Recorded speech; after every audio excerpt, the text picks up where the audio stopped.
Capítulo 15, versículo número 16. Dirán ustedes, ¿qué poquito? Pero no es que sea poquito, es que sea solo el contexto de nuestra reflexión de este día. Verso 16 de Juan 15, ¿ya lo tenemos? Vamos a leerlo todos juntos a una voz y dice: No me elegisteis vosotros a mí, sino que yo os elegí a vosotros. Y os he puesto para que vayáis y llevéis fruto, y vuestro fruto permanezca, para que todo lo que pudiereis al Padre en mi nombre, Él os dé. Amén y amén. Pueden tomar su lugar, por favor. Dicen los botánicos que existen diferentes tipos de árboles. Los hay frondosos, fornidos, que dan excelentes frutos. Frutos que son un manjar y un deleite para el paladar.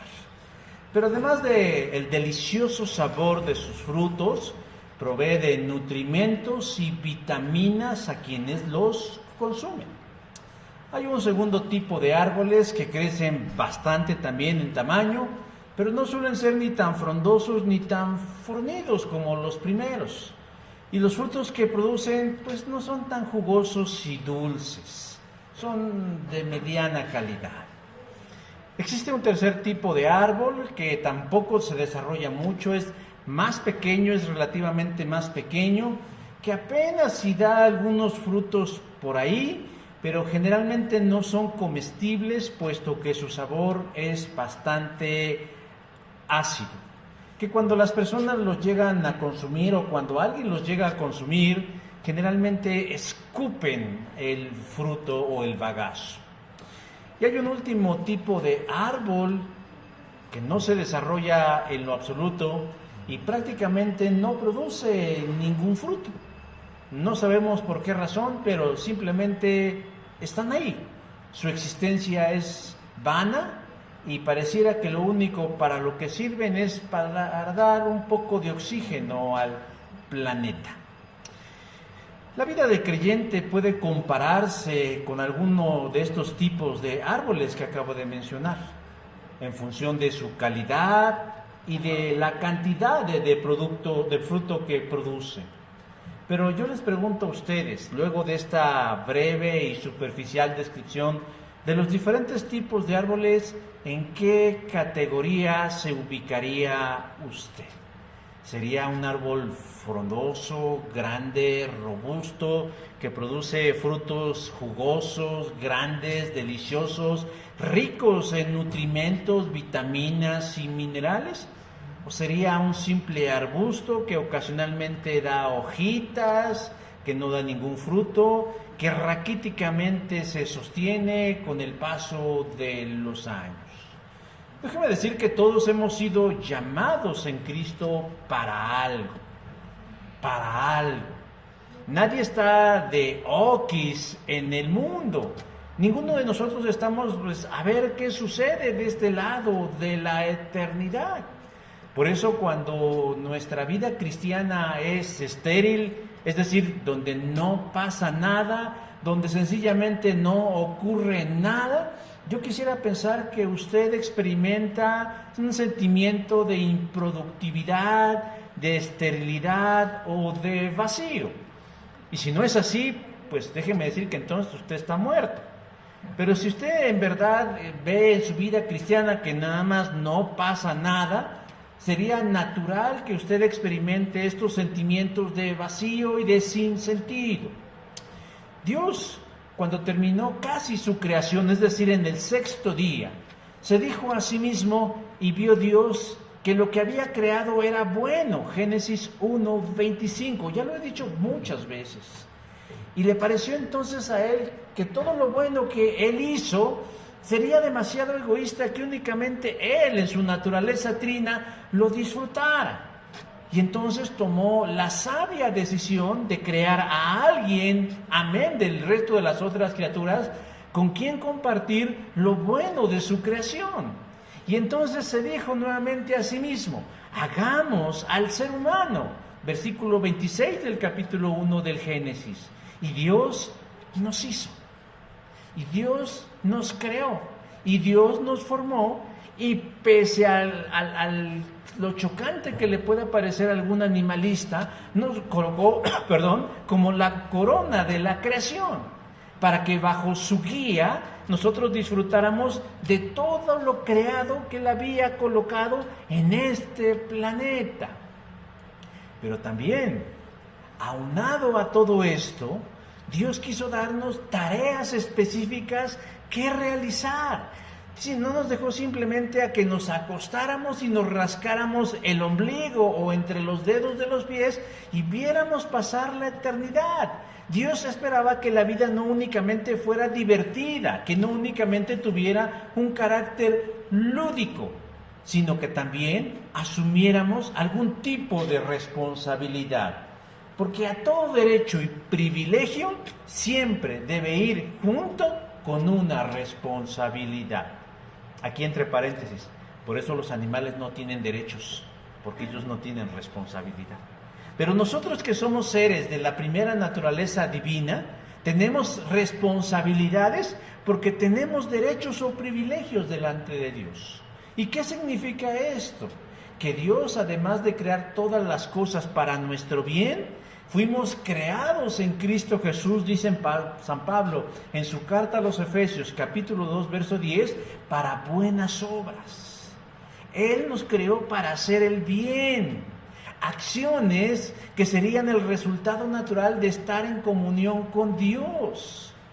Pero como ya todos conocemos lo que le sucedió al plan de Dios al principio de la historia de la humanidad, que se frustró momentáneamente a raíz del pecado, todos nos hemos desviado, cada quien por su camino, el que mejor nos pareciera, haciendo de nuestras vidas un verdadero desgarriate, como burro sin mecate, yéndonos hacia donde mejor nos pareciera.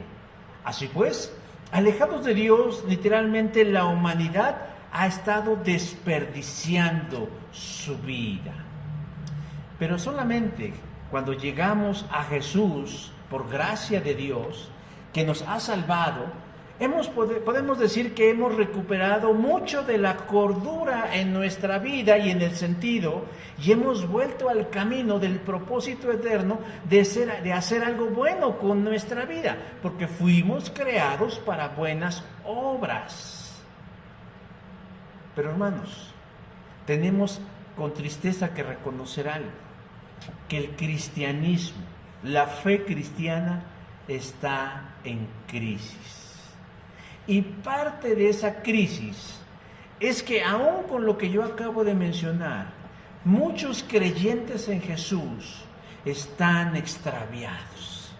Paradójica y contrariamente a lo que la lógica nos podría decir, hay muchos cristianos que teniendo a Jesús en la boca y en el pensamiento, y no voy a negar que tal vez en su corazón, tienen vidas espirituales improductivas, estériles o vanas, es decir, que no sirven para los propósitos eternos de Dios. ¿Y cuál es la razón de esto? Bueno, podemos decir que es multifactorial, es decir, hay muchos factores que han determinado que los creyentes en Jesús, el promedio o la mayoría de los creyentes en Jesús, estén extraviados en este sentido. Pero hay uno en particular que me parece relevante decirlo, que es el desconocimiento, que desconocemos que hemos sido elegidos por Dios para algo. Parece algo tan obvio, tan evidente, tan claro, pero a veces precisamente por claro, evidente y obvio, lo pasamos por alto. Hermanos, nosotros como creyentes hemos sido llamados a producir algo, a dar fruto. ¿Cómo se califica la valía de un empleado en una empresa? En base a su productividad, no es en base a su simpatía, a su carisma, a sus sentimientos, a sus emociones, a su belleza, a su pasado, a lo que proyecta en el futuro, sino en base a su productividad, que es lo que produce ese empleado para mi empresa. Por eso, durante la pandemia, aunque algunos quisieron hacer actos de bondad con sus empleados, irremediablemente muchas empresas tuvieron que prescindir de ellos porque no podían sostener empleados que no les generaran nada. Y con la mano en la cintura y tal vez el corazón hecho pedacitos, a muchos tuvieron que decirles bye bye, adiós, porque al final de cuentas es un negocio que se sostiene en base a la productividad de sus empleados. Yo sé que el reino de Dios no es una empresa ni es un negocio, pero podría aplicar el principio de la productividad. Nosotros no vamos a perder la salvación por ser improductivos en el reino, pero sí nos vamos a perder de un sinfín de emociones, de experiencias, de vivencias y sobre todo de tener una vida con un sentido de propósito y de razón en este momento que estamos aquí si no producimos un fruto. Hermanos, no hemos sido salvos para hacer turismo espiritual, ni para cumplir nuestros más caros anhelos o sueños, sino para hacer la voluntad de Dios. Claro, pero no como robots despersonalizados, sino como un fruto, como una uva unida a un pámpano que a su vez está unida a una vid que trae como resultado vida y vida en abundancia. Jesús reveló esta verdad a sus discípulos en el marco de la última cena. Esto es lo que nosotros estamos leyendo en el capítulo 15 de Juan, porque la mayoría de los evangelios nos dicen que Jesús tuvo una cena previo a su crucifixión, pero Juan es el que se encarga de decirnos cuáles fueron los tópicos, los asuntos, los temas que se trataron durante esa cena. Y uno de los temas que trató el Señor Jesús con sus discípulos en esa cena fue precisamente tener una vida productiva. Os he puesto para que vayáis y llevéis fruto. Juan 15, versículo 16. Pero previamente Jesús les aclara que eso no es una lección de ellos, porque ellos no son seguidores de Cristo por voluntad propia, sino porque Jesús los eligió a ellos. Nosotros pensamos que somos nosotros los que aceptamos a Cristo y así andamos predicando por la vida. ¿Quiere aceptar a Cristo? ¿Quiere aceptar a Cristo? ¿Quiere aceptar a Cristo? Como si con eso nosotros concediéramos algo a Cristo y decir, ¡ay, me aceptó fulano o perengano! Cuando es al revés. Somos nosotros los que somos aceptados por Cristo. Pero nuevamente, ¿con qué propósito? Para que Él nos ha puesto para que llevemos y demos frutos. ¿De qué tipo? Frutos con tintes piadosos y con una proyección eterna. Ahora, Jesús termina esa frase diciendo, para que el fruto que nosotros produzcamos, valga la expresión, sea con tintes perennes, es decir, eternos, permanentes, que prevalezcan más allá de esta vida. O sea, Dios no me rescató a mí para que yo gane un concurso de canto y mi nombre brille en las marquesinas de los teatros. Dios no me rescató para que yo obtenga las cosas materiales que cuando yo me muera no me las pueda llevar. Él quiere que el verdadero fruto de la vida cristiana sea eso que yo me lleve cuando pase al otro plano de la eternidad, que será ¿qué? El alma de las personas que tengo a mi alrededor. Hace un rato dije que el cristianismo está en crisis y parte de esa crisis es que el cristiano promedio tiene una vida espiritual raquítica e improductiva.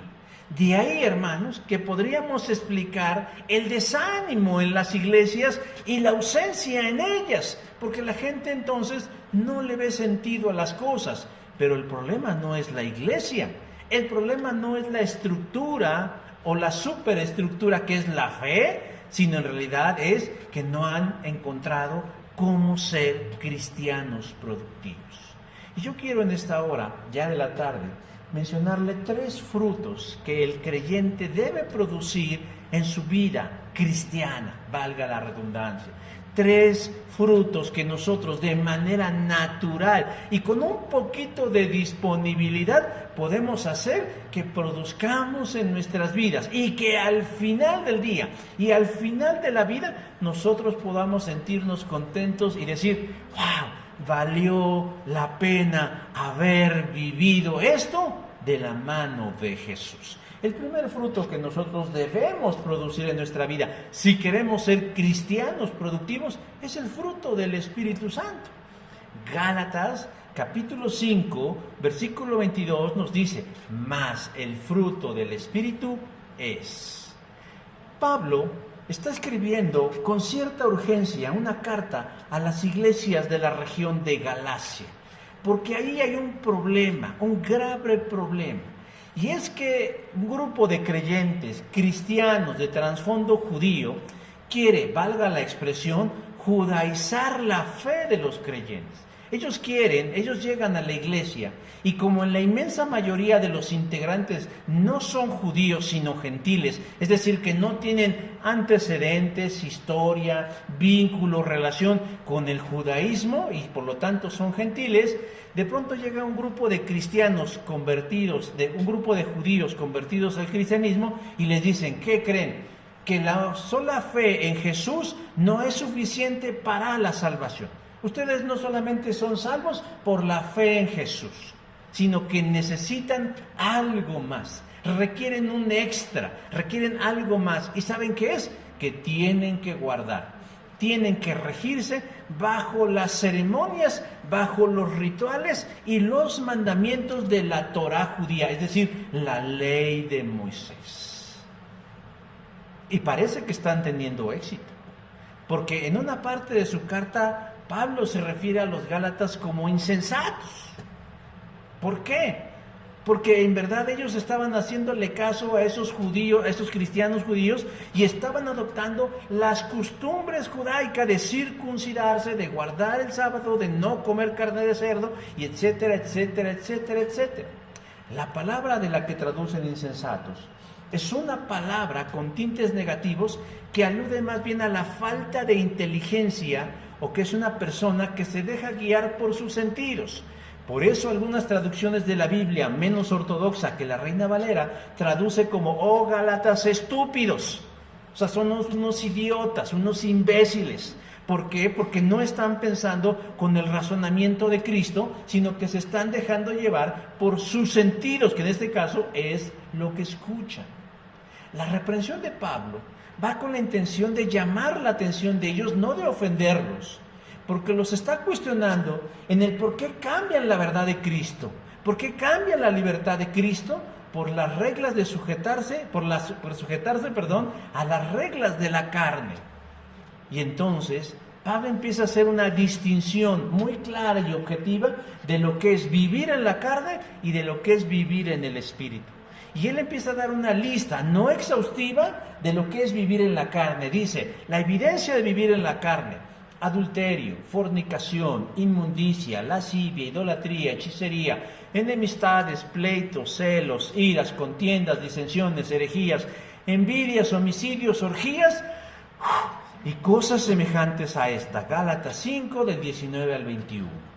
Es decir, no es una lista completa. Todavía usted añádale ahí algunas variantes del adulterio, de la fornicación, de la disensión, de la contienda, de la orgía, del homicidio, de las envidias, de las herejías, y se hace enorme la lista. O sea, Pablo deja abierta la posibilidad de que la perversidad del hombre es tan grande, de la carne es tan grande, que la lista no es completa. Pero esas son las evidencias de alguien que no vive en la fe, de alguien que vive en la carne, sino en la satisfacción de sus sentidos. Y uno diría, bueno, eso sería para alguien que no conoce del Señor.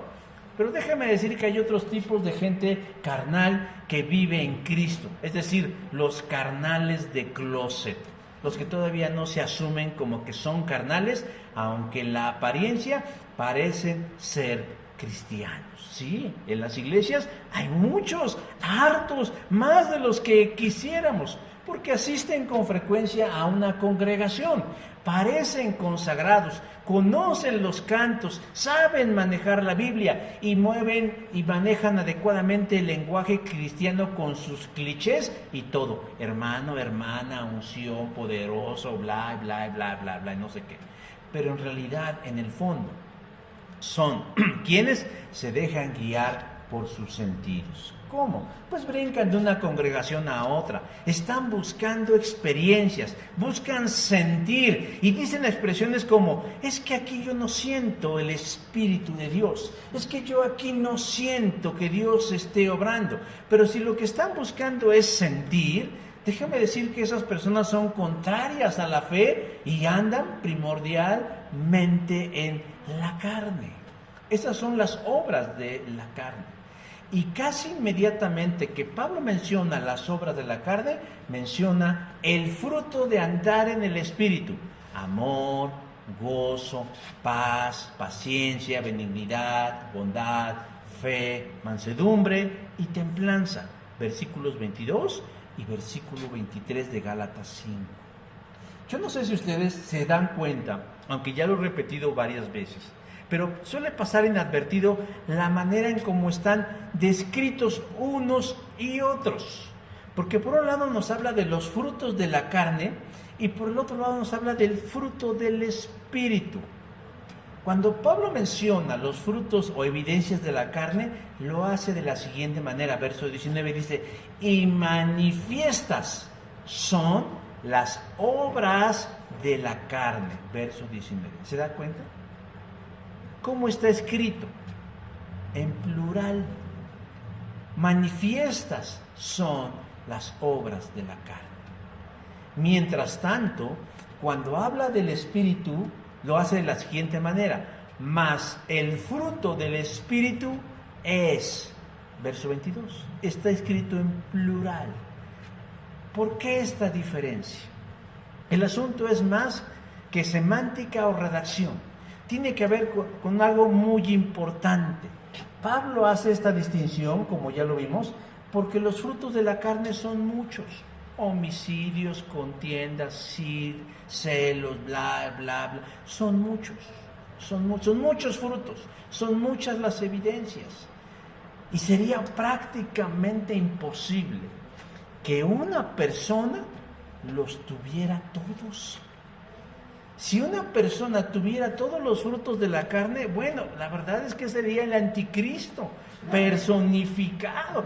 Todos los frutos, o sea, no es un favor gratuito el que nos está haciendo Pablo, pero en cierta medida nos está dando un respiro de decir: caray, pues sí eres un hereje, pero pues a lo mejor no eres perverso. Bueno, eres pedófilo, pero no eres asesino.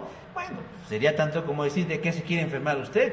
¿Quiere usted tener cáncer o quiere tener usted ébola? Entonces, bueno, no sabemos qué es peor en estos tiempos, si tener COVID o tener otra cosa.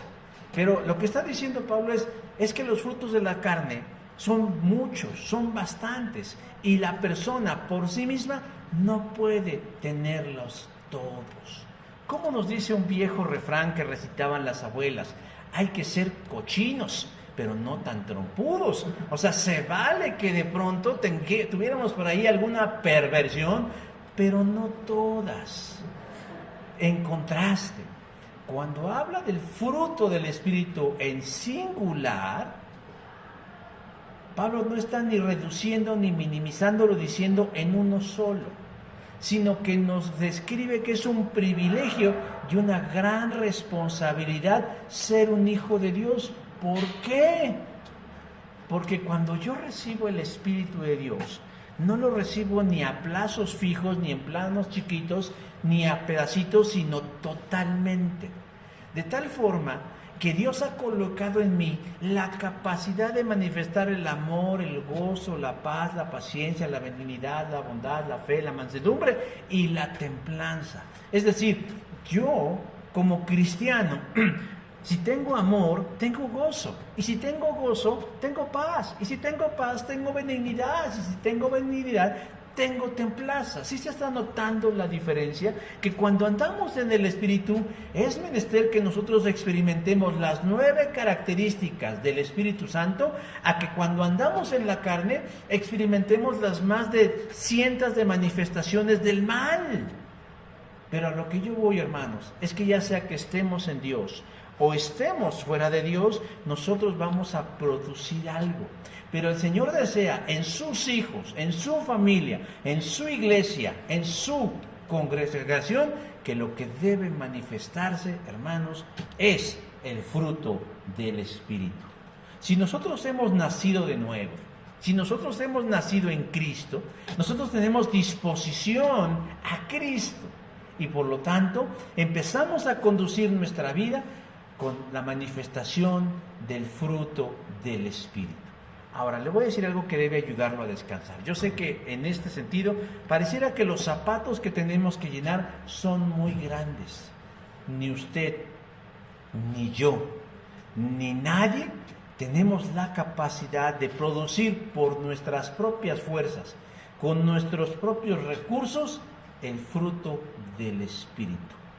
Eso es algo que solo el Espíritu puede producir en nosotros. Pero aquí hay algo importante. El fruto del Espíritu no va a aparecer por inercia, así como así, sino que nosotros debemos llevar a cabo una serie de acciones para que el Espíritu Santo empiece a manifestarse en y a través de nuestras vidas. ¿Cómo qué cosas tenemos que hacer? Primero, disposición. Yo quiero que el Señor se manifieste en mi vida. Ahora, la palabra disposición suena muy fácil, pero implica un gran ajuste en la vida. Implica que el Señor me va a estar llevando por caminos que antes yo no había transitado, para que yo vaya demostrando si en verdad tengo disposición. ¿Qué más? Obediencia a su palabra. Él me va a revelar lo que yo tengo que hacer. Sabemos lo que tenemos que hacer. Queremos que el Señor nos revele los grandes misterios del universo, cuando a veces ni siquiera somos capaces de obedecer lo que ya sabemos que debemos llevar a cabo. Esfuerzo. Debemos esforzarnos. Nada se consigue simplemente moviendo un dedo. Disciplina, no es de una vez, es otra y otra hasta que se vuelva un hábito. Voluntad y cualquier cosa semejante a esto para que el Espíritu de Dios se manifieste en nosotros. En una ocasión, al filósofo británico y ateo Bertrand Russell le preguntaron: ¿y usted por qué no es cristiano? Y Russell contestó: por culpa de los mismos cristianos. Cuando ellos vivan conforme a lo que predicó Jesús, entonces me haré creyente. Desde luego, hermanos, que cada quien es responsable delante de Dios de cómo responde al mensaje de Cristo. O sea, este argumento no le va a servir delante de Cristo cuando Él lo juzgue. Pero lo que sí es cierto es que eso no soslaya nuestra responsabilidad de mostrarnos al mundo, manifestando el fruto inequívoco de que somos sus hijos. ¿Cómo? A través del fruto del Espíritu Santo: amor, gozo, paz, paciencia, benignidad, bondad, fe, mansedumbre y templanza. Ese es el fruto que nosotros debemos manifestar para ser cristianos productivos. El segundo fruto que nos dice la Escritura que nosotros debemos manifestar en una vida productiva son los dones del Espíritu Santo. Primera a los Corintios 12:1 dice: no quiero, hermanos, que ignoréis acerca de los dones espirituales. La iglesia de Corintios es una iglesia muy controvertida, porque existe un claro divisionismo entre sus miembros, porque unos se identifican como discípulos de Pablo, otros de Pedro y otros de Apolo. Pablo, inquieto por estas divisiones, les escribe una carta aclarándoles que como seguidores de Jesús, antes que nada, deben declararse como que son de Cristo, porque Cristo no está dividido. Pero otro factor que causa conflicto y que causa división en la iglesia de Cristo son las manifestaciones sobrenaturales que allí suceden.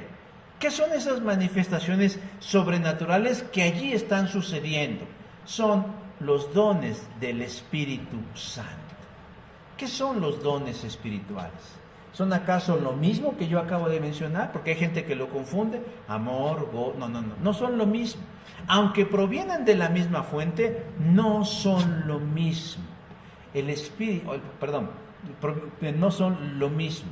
sirven para lo mismo, o sea, son prueba fehaciente de que andamos en Cristo, que sirven para manifestar nuestra productividad cristiana. Pero un don espiritual, según la definición tradicional, es una habilidad que Dios nos da de manera sobrenatural para llevar a cabo el trabajo cristiano. A mí en lo personal, y ya lo he dicho en varias ocasiones, me gusta más la definición que dan en el libro de Mi experiencia con Dios en relación a qué es un don espiritual.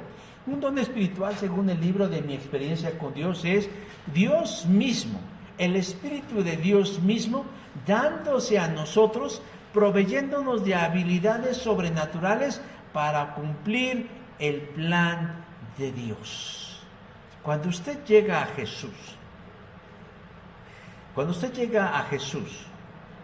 no solo experimenta un cambio de actitud ante la vida y dice, caray, pues después de todo la vida no es tan gacha, sino que nace en usted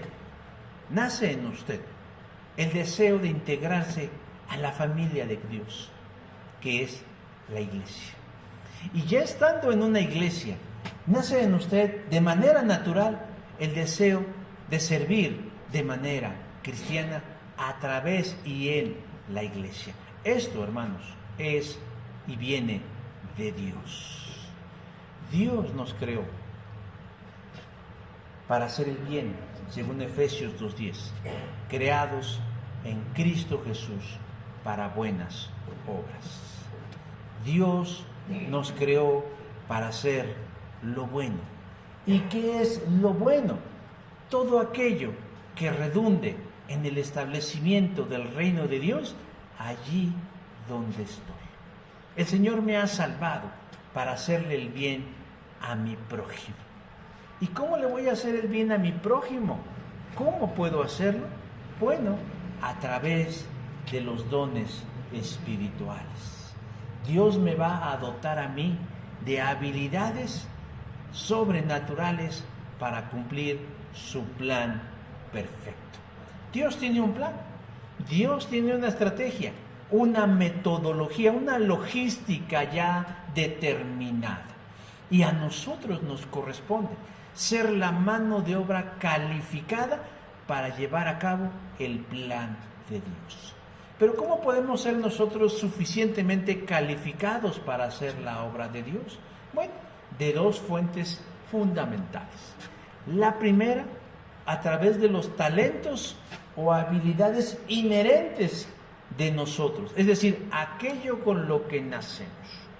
Hay gente que nace con una habilidad nata del don de la palabra y lo desarrolla y lo perfecciona y lo utiliza. Hay quien tiene una habilidad nata para los números, la tiene, la desarrolla, la perfecciona y la usa. Hay gente que tiene gusto y vocación, por ejemplo, por la enseñanza, o por la música, o por el canto, o por muchas otras razones. Esos son talentos, porque los identificamos desde niño. Caray, es que este niño va a ser un artista porque pinta de una manera extraordinaria. No, va a ser un músico, porque además de cantar, tiene una memoria musical extraordinaria. No, las matemáticas se le dan como si fueran cualquier cosa. Y así vamos nosotros identificando en nuestros hijos, en nuestros pequeños, esos talentos, que cuando los llevamos a la iglesia, los llevamos a la obra de Dios, pueden ser de gran utilidad. Pero hay algo que un asegún de los talentos, que descansan generalmente en el, pues no es en el capricho, pero sí muchas veces en el brazo de la persona, es decir, en su gusto, en sus intereses, en sus circunstancias, en su carne. Y lo que hoy quiere hacer, a lo mejor mañana ya no quiere. Y a lo mejor de pronto se le presenta otra oportunidad y lo abandona, como fue el caso de Elvis Presley, ¿no? Que él, por ejemplo, cantaba en su iglesia, él era un cristiano que utilizaba el don de la voz para entonar cantos y servir en la alabanza en su iglesia. Pero cuando fue descubierto por un cazatalentos y se dio cuenta que esa voz no podía desperdiciarse alabando a Dios en una iglesia, pues entonces a él le ofrecieron ser una gran estrella, el ícono de la música rock en los años 60 del siglo pasado. Y entonces se acabó ¿no? Se acabó el servicio. Por eso, la segunda fuente de la que nosotros podemos obtener esos recursos y ser cristianos productivos en su obra se llaman dones espirituales. Por eso Pablo dice a la iglesia de Corintios: hermanos, no quiero que ignoréis acerca de los dones espirituales. Y yo creo que es aquí donde radica el problema de muchas de nuestras iglesias, que ignoramos acerca de los dones espirituales. ¿Qué son los dones espirituales? ¿Cuáles son los dones espirituales? ¿Tendré yo algún don espiritual? La primera pregunta ya la respondí. ¿Qué es un don espiritual? Es Dios mismo actuando en la persona en nuestra persona, a través de su espíritu, proveyéndonos de capacidades para servirles de la mejor manera. ¿Eso no le parece extraordinario? Que Dios le haya visitado a usted y más allá de los talentos con los que le dotó en su nacimiento, ahora le provee de una habilidad sobrenatural para llevar a cabo la obra que Él nos ha encomendado. Ese es un don espiritual. La segunda, ¿cuáles son esos dones? Tradicionalmente se menciona que solamente hay 21 dones mencionados en el Nuevo Testamento. En 1 Corintios 12, en Romanos 12 y en Efesios 4. Y hay quienes los clasifican de dos maneras, como dones de sostén o de estructura, como son la administración, la profecía, la enseñanza, el pastorado y la ciencia, ¿no? Que serían los de soporte, que son los que le dan estructura a la iglesia. Y hay otros que lo clasifican como dones de señal o de milagros, como sanidades, lenguas, fe, etcétera, etcétera, etcétera, lo cual le da su sentido sobrenatural a la iglesia. Ahora, hay otro tipo de dones que no son muy reconocidos, aceptados y queridos por los cristianos, como son el don de hospitalidad, el don de martirio, el don de celibato y el don de pobreza voluntaria. ¿No? ¿Quién va a querer ser pobre voluntariamente? ¿Quién va a no querer casarse voluntariamente? ¿Quién va a querer sufrir voluntariamente? Bueno, si son dones espirituales, Dios a quienes se los ha dotado sí tienen esa voluntad para hacerlo, diciendo: a mí no me importa ser pobre, siempre y cuando el que se enriquezca hacia el reino de Dios. Tal vez no los conocemos porque estamos envueltos en una cultura, una pseudocultura evangélica que ha ido apagando estos dones espirituales. Pero entre los corintios había discrepancia acerca de cuáles de estos dones eran los más importantes, pero estaban equivocados. No hay dones mejores que otros, no hay dones que nos hagan superiores los unos de los otros, todos son igualmente importantes. Pablo dijo que lo más grande en la iglesia, más que un don espiritual, era el amor. Por eso, si nosotros tenemos un don espiritual, debemos ejercerlo siempre en el amor de Dios. Ahora, ¿cuál don tengo yo? Esta es la pregunta de los $64,000. ¿Cuál don tengo yo? Hay verdades fundamentales en este sentido. Primero, que Dios repartió en su iglesia los dones como Él quiso. Aquí hay soberanía nata y absoluta. Dios ha repartido los dones como Él quiso. Si Él quiso darle 5 a Él, 3 a Él y 1 a Él, así lo quiso Él. Y esto es inapelable. Pero lo que también es cierto, mis hermanos, es que estas habilidades sobrenaturales dadas por Dios para realizar su obra, es que a cada cristiano le dio por lo menos un don espiritual. Nadie puede decir: no, pues a mí que me resculquen, a mí que me pasen báscula, porque a mí no me dieron nada. A mí solamente me dijeron: ¿quieres ser salvo de toda maldad? Tan solo hay poder en Jesús, y hay poder, y ya, nada más. No, también el Señor, así como cuando uno llega a estos eventos muy pop-off y muy fifí, como dice su presidente, pues a veces le dan a uno un kit de cosas, ¿verdad? Le dan a uno su sello del Espíritu Santo, le dan el fruto del Espíritu, le dan las arras de la salvación y le dan por lo menos un don espiritual. He ahí, hermanos, en donde radica nuestra búsqueda. No nuestra búsqueda de fórmulas nuevas que nos ayuden a ser mejores, sino la búsqueda, de hermanos, de saber cuál es el don que Dios a mí me ha dado para servir en la misión que nos ha encomendado, según Mateo 28:19, la cual es de dimensiones divinas. El tema de los dones espirituales, mis hermanos, es muy amplio, es muy grande. Ya hemos dado algunos cursillos aquí en la iglesia. Tenemos material a su disposición. Es más, si usted quiere saber un poquito más, yo puedo proveerle de un mensaje que he predicado varias veces, por lo menos 4 o 5 veces en todo el tiempo que yo tengo aquí, titulado Las herramientas de Dios, en donde menciono más detalles acerca de los dones espirituales. Pero de entrada, hoy quédese con una idea. Dios quiere que usted sea productivo. ¿En base a qué? En base a algo que Él ya le ha dado, para que usted sirva y funcione conforme a la naturaleza espiritual de su reino. Y por último, la tercera cosa, o el tercer fruto de una vida productiva cristiana, es el fruto en Cristo como tal. Juan 15:5 dice: el que permanece en mí y yo en él, éste lleva mucho fruto. ¿A qué se refiere Jesús? Se refiere a dejar un legado a través del evangelismo.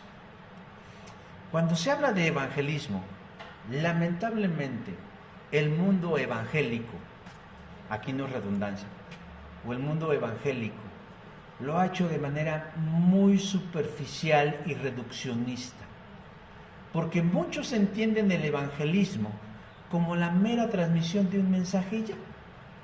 Yo ya le prediqué, yo ya le dije, yo ya hablé, yo ya le di un folleto, yo ya le mencioné y ya, simplemente es eso. Pero hermanos, realmente evangelizar es mucho más que eso. En una ocasión yo les dije que nosotros no sabemos a quienes Dios les va a conceder el don de la vida eterna. Ya dije en una ocasión que no a todos. Y yo sé que eso es algo que puede chocarnos. Pero según Romanos 9:16, no todos gustarán del don de la vida eterna. Por más que les insistamos, les roguemos, les ofrezcamos, les expliquemos y ellos lo entiendan, no van a gustar del don de la vida eterna. Y eso ya no es algo que está en mi jurisdicción, eso es de Dios. Pero esa es una realidad que no podemos borrar ni quitar. Pero como no sabemos quién sí y quién no, nosotros debemos darnos a la tarea de compartirle a todos, sin excepción, sin discriminación, con inclusión, debemos predicarles a todos, para que cuando menos nos lo esperemos, salte la liebre, porque Dios nos pondrá en contacto con aquellos que Él hará nacer de nuevo, es decir, los hará salvos. Y cuando eso suceda, hermanos, eso es nuestro fruto en Cristo. Ese es nuestro fruto en Cristo. El predicarle a muchos, y de esos muchos a quienes nosotros le compartimos, algunos, espero que sean muchos, algunos, por eso estoy leyendo un libro que se llama ¿Por qué no se salvan todos? Es un libro interesante que voy empezando y algún día les compartiré algunas de las enseñanzas de ese libro, ¿Por qué no se salvan todos? Y que no es algo que tenga que ver con Dios, sino con la gente.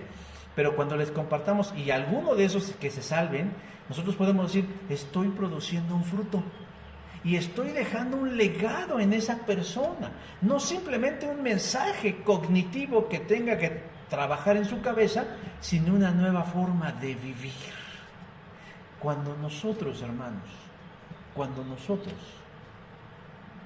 llegamos a Cristo y mantenemos comunión constante con Él, de preferencia diario, tarde que temprano manifestaremos el carácter de Cristo.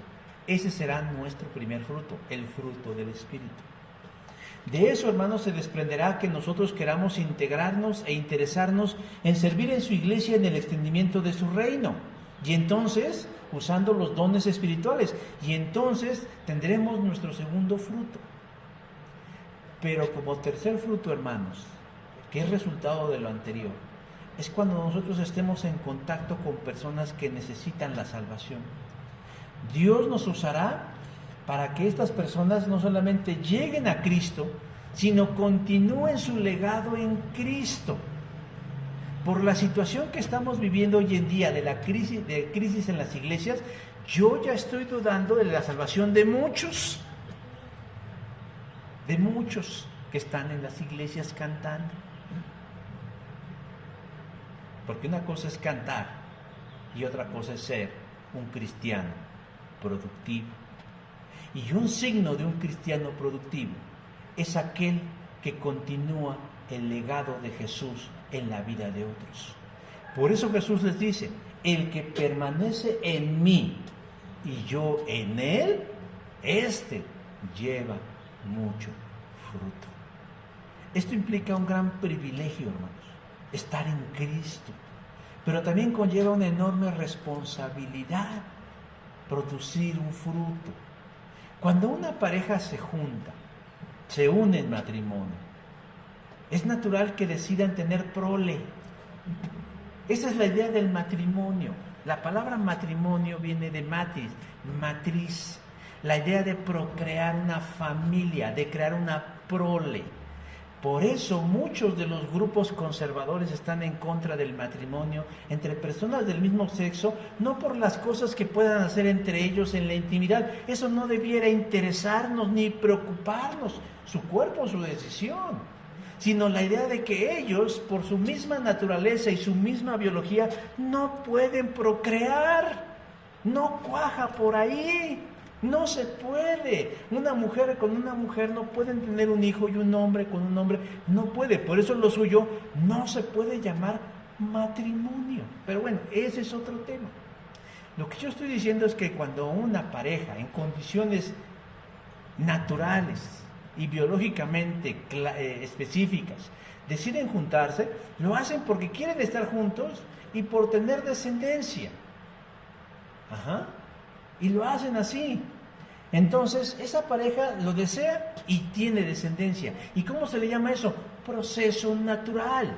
El no hacerlo así no es que sea antinatural, pero es la excepción. El proceso natural es que una pareja que se junta y vive en pareja, en algún momento tengan descendencia. Ese es el proceso natural. En relación a uno como creyente, también es parte de un proceso natural que nosotros también tengamos hijos en Cristo, que nos reproduzcamos espiritualmente, no que únicamente les anunciemos que es el Evangelio y cómo pueden acceder a él, sino que realmente les ayudemos como si fuéramos alguien que acaba de parir en el Espíritu a una personita y criarla en sus primeros pasos en el camino del Señor. Por eso Jesús utilizó la imagen del pámpano, porque de ahí surge la uva, de la vid, hermanos. Y Jesús se identifica como la vid, por eso dice, yo soy la vid, ustedes son los pámpanos. Y el que permanece en mí y yo en él, ¿qué cosa? Como proceso natural, dará un fruto. ¿Qué es el fruto? Una uva. Eso es el proceso natural que está diciendo Jesús.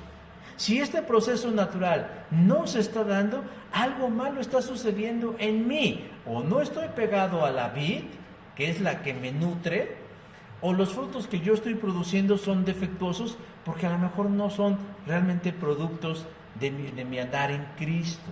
Ahora, esa uva que nace, además de ser un fruto, tiene en su interior, ¿qué? Semillas. Semillas cuya información en condiciones favorables puede dar como resultado otra vid, otros pámpanos y otra uva. Y así, en un ciclo, vamos a decirlo así, interminable e interminable. Hermanos, nosotros somos el resultado de más de 2000 años de fe cristiana. Nosotros somos el resultado de generaciones que nos antecedieron y que algunos ofrendaron su vida y su sangre para que hoy estuviéramos aquí. Y hoy tenemos el enorme desafío, hermanos, hacia el futuro en lo que Cristo regresa, que la siguiente generación, que nuestros adolescentes y que nuestros niños y que nuestros jóvenes sean como nosotros o mejor que nosotros, para que garanticemos la subsistencia del reino de Dios en esta tierra. Pero ¿qué es lo que hace la gente? No viene a la iglesia, no trae a sus hijos, castiga a sus jóvenes con los asuntos de la fe, diciendo, es que yo le castigo donde más le duele. Pues castígalo con otra cosa, pero no con lo que puede darle a esa persona las herramientas para ser un creyente productivo. Hermanos, el cristianismo siempre ha estado en crisis. tanto por fuerzas internas como por fuerzas externas, pero siempre parece que tiene todo en su contra. Pero por gracia y el poder de Dios hemos prevalecido y seguiremos prevaleciendo en ese aspecto. Solo que en este tiempo particular, hermanos, tenemos el deber de formar cristianos fuertes, firmes, seguros y consagrados a Dios. No únicamente personas que digan, sí, ya acepté a Cristo, sí, ya vengo a la iglesia, y a la primera prueba que se les presentan, como chocolatitos bajo el sol, se derritan y digan, yo agarro mis canicas y me voy. No, hermanos, tenemos que formar cristianos fuertes, firmes, seguros y consagrados. La materia prima ya está aquí, hermanos, y somos nosotros. Y debemos abonarle, hermanos, abonarle cada día como cristianos productivos al crecimiento espiritual personal, pero también de quienes nos rodean. No hay que perder la esperanza, hermanos. No hay que perder la esperanza, porque siempre habrá un pequeño remanente fiel que Dios utilizará para que la luz de su evangelio resplandezca hasta el final de los tiempos. Pero a nosotros nos corresponde ser los pámpanos que damos como resultado un fruto, porque estamos unidos a Cristo. Al principio dije que había diferentes tipos de árboles y les pregunté con cuál árbol se identifica. Yo espero, hermanos, que en su fuero interno usted diga, pues con uno productivo. Tal vez no el más productivo, pero sí estoy dentro de los árboles productivos. Pero recuerde que para ser un árbol, un creyente productivo en el reino, usted tiene que hacer cambios y ajustes en su manera de vivir, pero sobre todo, primero en su manera de pensar. Ya lo dije, estamos viviendo tiempos de muchos cambios, en donde la fe cristiana ya se murió para el mundo. Ya se murió para el mundo. Para el mundo ya se murió la fe cristiana. Para la cultura ya se murió la fe cristiana.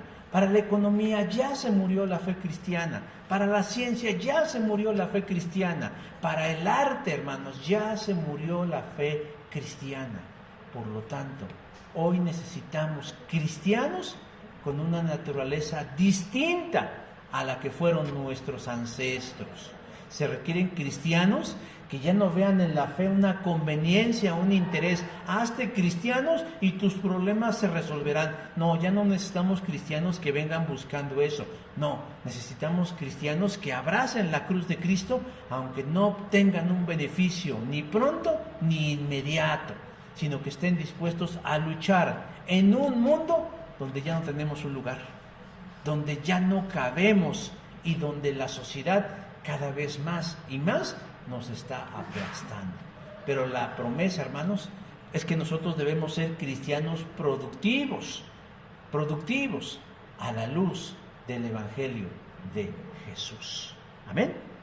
Vamos a ponernos de pie y vamos a orar al Señor nuestro Dios por la exposición de su palabra. Señor Dios, en esta hora de la tarde te agradecemos mucho que nos des este honor y este privilegio que no merecemos, de poder, Señor, estar aquí delante de tu presencia y sobre todo ministrando la palabra tuya, tu mensaje, tu salvación. Y en esta hora, bendito Dios, yo te ruego que todo lo que sea tuyo, todo lo que provenga de tu espíritu, de tu corazón, de tu mente, de tu ser, es lo que pueda penetrar y llegar a la mente y a la voluntad de mis hermanos y de mis hermanas. Ayúdanos, Señor, a ser cristianos productivos en nuestro carácter, en nuestra persona, en nuestro servicio, pero además, Dios, en nuestras relaciones con aquellos, Señor, que nos rodean, con aquellos a quienes tú, Señor, ya has asignado y designado como que serán tus hijos y también serán salvos, para poder, Señor, llevar a cabo tu gloriosa encomienda de ir y hacer discípulos a todas las naciones, bautizándolos en el nombre del Padre, del Hijo y del Espíritu Santo, y enseñándoles a guardar todas las cosas que tú, Señor, nos has enseñado.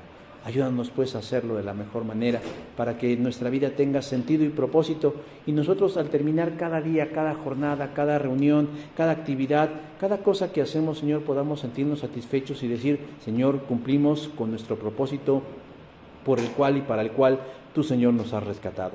Pero más allá, Señor, cuando terminemos nuestra vida en esta tierra y cuando cerremos nuestros ojos para abrirlos en la gloriosa presencia tuya, también podamos sentir el gozo y la satisfacción, como Pablo, de decir que hemos peleado la buena batalla, que hemos sido, Señor, férreos soldados tuyos y que nos hemos mantenido firmes y fieles hasta el final.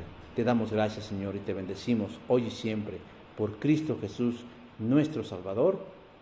Amén. Que el Señor les bendiga, mis hermanos y hermanas.